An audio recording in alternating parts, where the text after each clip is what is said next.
It's the Real Estate Podcast, brought to you by ANZ Home Loans for financial well-beings. Hey, welcome back to another episode of the Real Estate Breakfast as we cover property news 7 days a week for you right around Australia, as heard on iHeartRadio, Spotify, Apple Podcasts, as well as Amazon.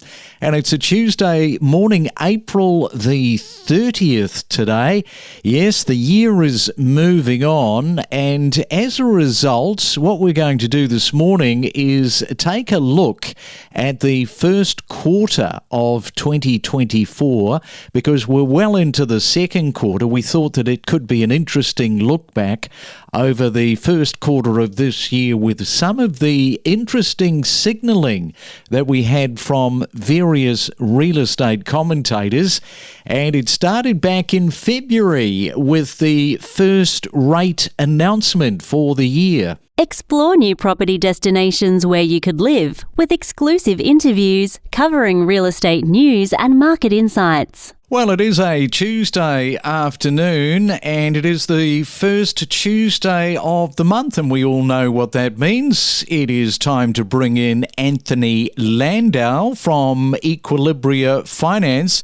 And good afternoon, Anthony. What is happening? Here we go again, the first one for 2024. Yeah, good afternoon, Craig. Here we go again indeed. But I think the sort of approach is a little bit more subdued this year than the frenzy of last year. So look, not unexpectedly, the cash rate has been held at 4.35%, essentially on the back of our recent inflationary data that came out last week. This is really a formality, and I can't think where we've said it's going to hold. There's no way it's going to go up. Yeah, I think this has been the most predicted outcome over the last 12 or 15 months since May 22, where there weren't really any economists predicting anything but a hold. Remember, we are not a real estate company. We are 100% all about increasing your awareness and knowledge for buying and selling properties. So that was the first RBA announcement. Luckily for us, it has remained in pause mode ever since. And then came some comments early February from the newly appointed Michelle Bullock about what to expect moving forward. It might be. We've already emphasised that there could be risks on the upside, there could be risks on the downside. Now, if the risks on the downside present themselves, then we have the options of cutting interest rates. If the risks on the upside eventuate, then we might have to look at whether or not we need to increase again. But I think the point is that we need to make sure that we don't have to backtrack on inflation, that inflation doesn't get away. We do need to make sure we're making progress. We need to convince that that progress is going to continue. That's what's going to help ultimately mortgage holders and everyone. So I think the thing that worries me is that we get some more shocks and we don't know where they're coming from. You look at the last few years, pandemic, Ukraine, Middle East, what's going to come from left field? That's what worries me. What I don't know is coming and what the implications of that might be for inflation and inflation expectations, and how do we handle it. And that, of course, is the big one, isn't it? That's the big problem now, living in this volatile world, is that we just don't know where the next shock is coming from.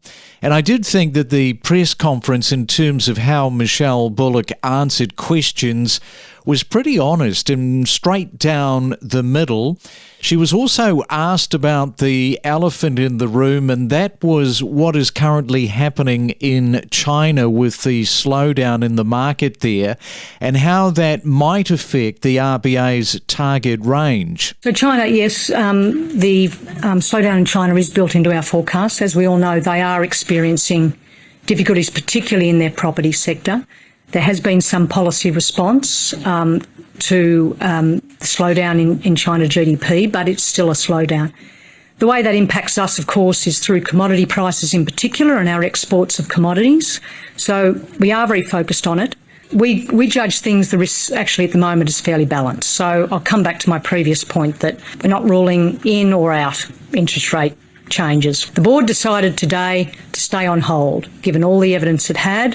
There was encouraging signs. The forecasts indicate in the central forecast we are coming down around about to target in 2025 and then midpoint 2026, and the judgment that the risks are broadly balanced. So that was Michelle Bullock from February of this year.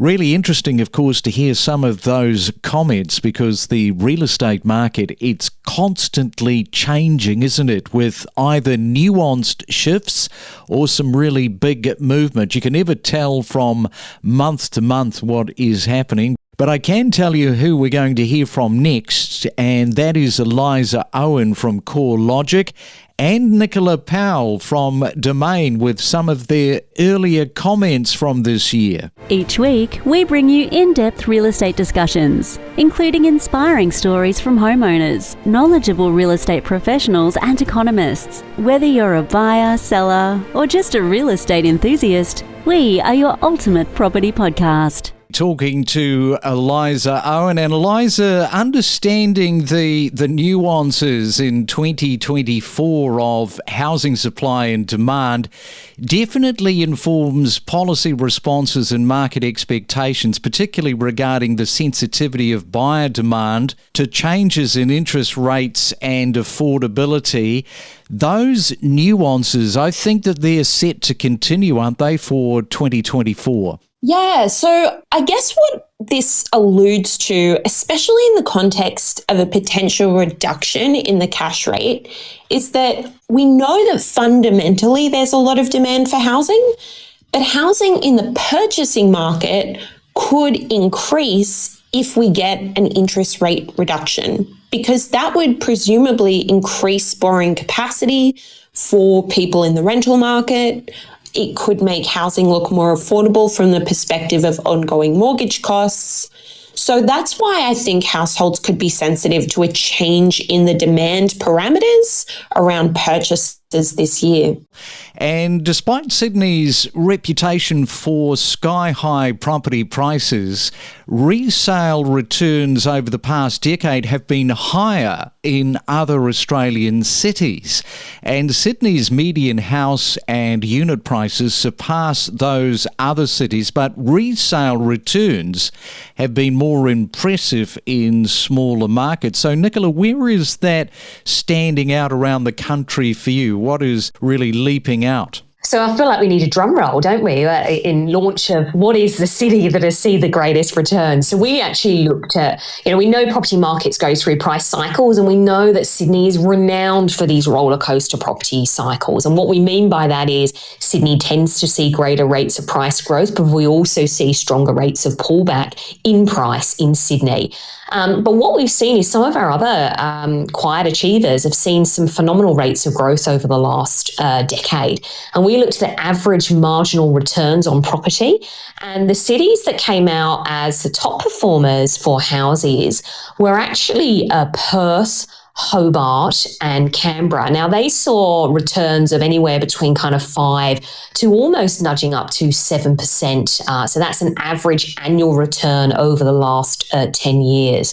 And Sydney, didn't see, Melbourne saw the smallest over the last 10 years, then followed by Brisbane. But those cities, we know Perth and Adelaide have seen, and Adelaide was also up there at almost 5%, but we know Perth has really seen strong rates of price growth and really avoided any downturn that other capital cities really fell over last year. Let's fuel your passion for property together. Join us, along with our industry experts, to help inspire and inform your next real estate decision. And right now it's time for another 30-second property tip. We go to Hobart and we are catching up with Eddie Hugenhout. And good morning, Eddie. What have you got for us this morning? One of my key tips that I give to my purchasers is if they really want to make an offer and they want to win the offer, it's often helpful if you make your offer an odd amount.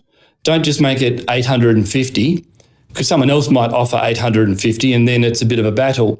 But I'd then go into something like $852,400 or something like that, just to get the point of difference, and you'd be surprised how often that will get your offer over the line.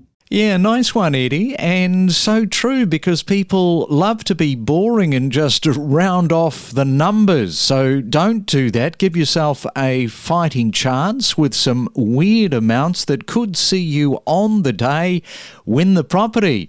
Right, CoreLogic's Regional Rental Index. It has surged 2.3% in the 3 months to January, outpacing capital city rents, which rose by 2.1%.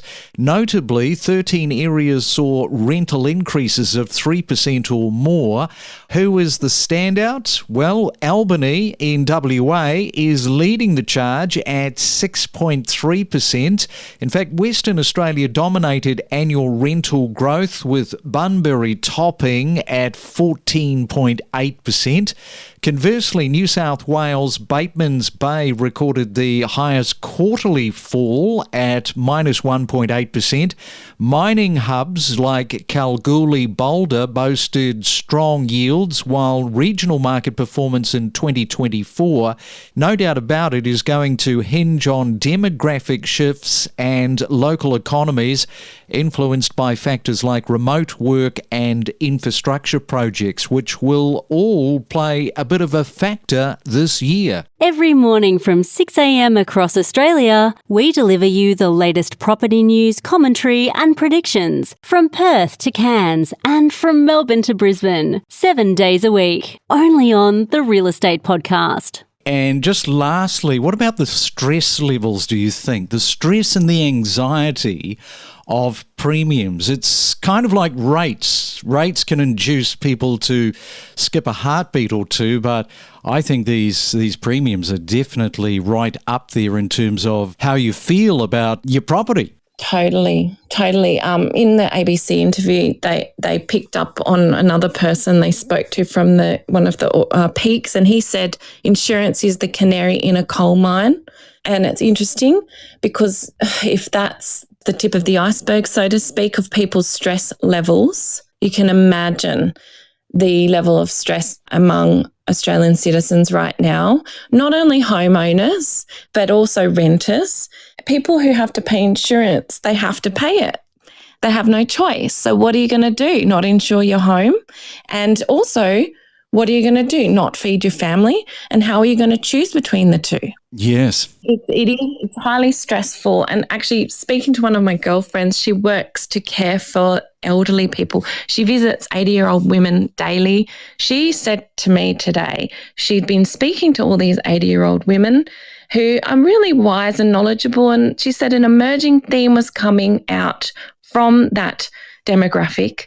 They noticed in their lifespan that living in today's society with our financial pressures, etc., is vastly harder than what they remember when they were raising their families. So that was earlier in the year, talking about these insurance premiums going up, which of course is a concern for many people struggling to just make ends meet.